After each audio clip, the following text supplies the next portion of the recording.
What's up, guys? So earlier this week I told you I was gonna do a video on dynamic lighting and we were gonna see if we could upgrade the lights overhead.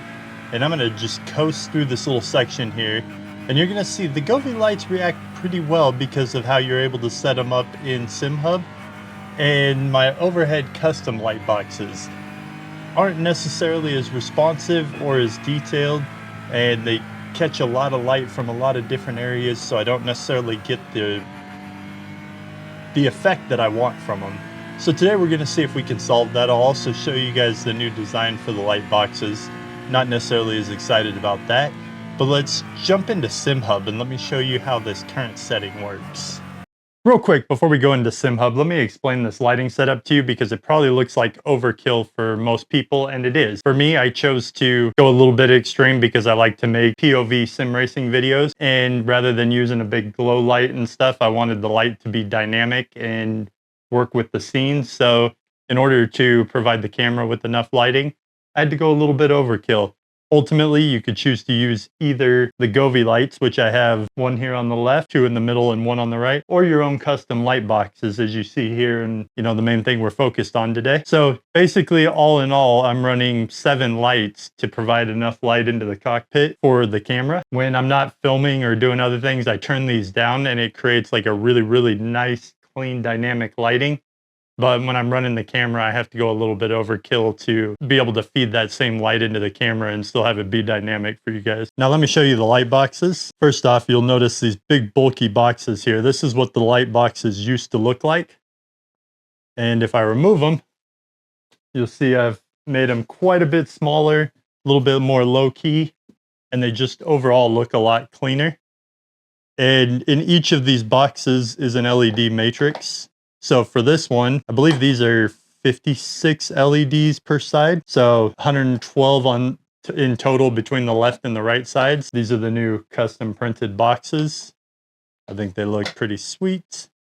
And over here, we've got the main board, 256 LEDs with a few dead ones that could either be coating or it could actually be dead. I just swapped that out. I was running a much wider strip in there, and I had to cut it down to get the box to look clean. So we'll see if in coding that works itself out. Now let's jump into SimHub. If you've never used ambient lights on SimHub, you may not see the option available. You might need to go down here to add remove features and scroll down to the ambient light section and make sure it's turned on. Now, for those of you that are used to using SimHub lighting, you're going to be familiar with either the Hue and Govee lights or the Adalights, maybe both. Like I said, in my case, I do run both. Now, I want to talk about just the overall grid setup of the Adalight. As you'll notice here, it says quick tip, smaller areas equal or greater, more accurate and responsive color.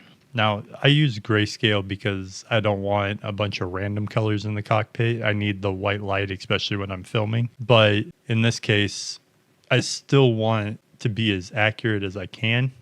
So let me just show you.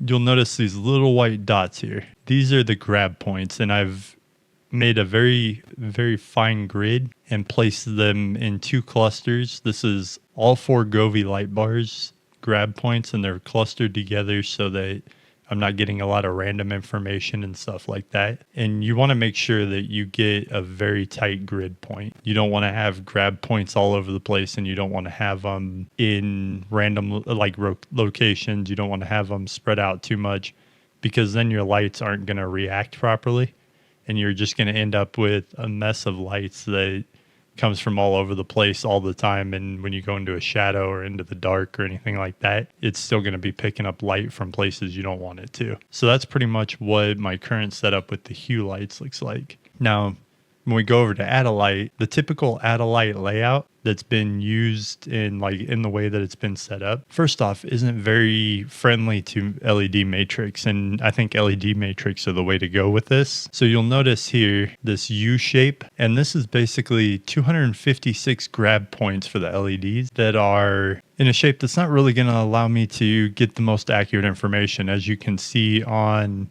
my triple monitor setup, this U shape, it's grabbing some from the dash, some from the road. It causes delays in the lights going out, and it really does grab a lot of different information. So those lights are never consistently on or off or work the way they should in the shadows. So today we're going to see if we can modify that code and make this just a little bit better. Now the route I've chosen to modify this to make it work better is basically to group those matrix so they basically act as a single light. So with the code being altered, ultimately the 3 LED matrix will act as 2 LED lights, but the entirety of the matrix will brighten and dim equally rather than each individual LED being controlled. It'll work a lot more like how the Govee or hue lights work, where there's smaller segments. In this case, the segments are basically going to be 2. And like I said, I've altered this code to group those together. So we can go ahead and check out SimHub and see how that's working. If you guys want to be able to copy over this code, I'm going to drop it into my share folder on my member page. So along with all the 3D prints that I make available, you guys will have access to the code if you need it. Now I went ahead and let the sim racing PC take a nap, so the only lights working are the light boxes that we're working on, and I have them connected to my streaming PC right now just for testing, and I can show you guys the new code and how this works. So if I go back to ambient lighting now and go to Adalight and configure layout, you can see here there's just a 1 and a 2. Rather than 256 LEDs, we've got a 1 and a 2. So only 2 grab points now on here. And if we go into, I like to use paint. Paint's a good one for testing. You can see on my camera down below on the rig, as I get outside of those 2 light zones, we're getting dimming. So this is working exactly as I hoped it would. Let's go ahead and plug it into the sim rig and test it on there. All right, guys, we're back in the rig, and here in a second, we're going to be coming up on the section that I slowed down and showed you in the beginning of the video. And I can tell you, just getting to this section, I can already see a big difference. But let me get up to the heavy tree section where I felt like the lights weren't really cutting out as much. Gonna go ahead and slow this down, give it a nice coast, but you can already see every time I catch a shadow how much better that's working. I think the POV is gonna be great, but yeah, look at that flicker. That obviously the intensity's turned up too much. I have it up high for the camera, but once I turn the intensity down when I'm racing by myself, that is gonna be a night and day difference in the responsiveness and the accuracy of it, and I just think that improvement makes these lights so much better. It's at the point where I feel like you really don't need the Philips Hue or the Govee lights. These are more customizable. They're cheaper to build than to buy the Govee or Philips lights. Govee's gotten pretty reasonable, really, but overall they're not as customizable. You can't run as many matrix or light boxes as you want or get them in as many places. So I think ultimately I'm actually really happy with how this turned out. This is much better than I anticipated it being. And once I tune it in to, or basically tune it down so that it's a little more reflective of real life driving, I think it's gonna be awesome. Pretty stoked with that.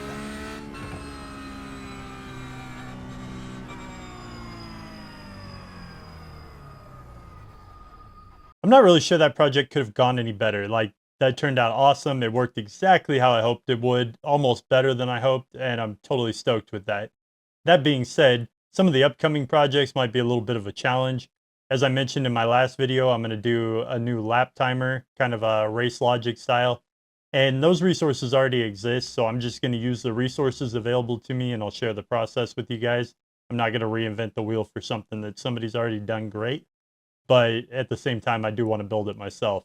That being said, afterwards, I also need to rebuild the exterior of the rig. It needs a roof, it needs doors, it needs a new passenger side that looks cleaner. All that's going to start to come together over the next several weeks. I think it's going to be a lot of fun, and I'm really looking forward to seeing the rig start to come towards completion. I've got a lot of 3D printing work still to do, but I'm still in the process of doing final designs for that. So if you guys haven't subscribed to the channel, hit that subscribe button, ring the bell, and I'll see you guys next week.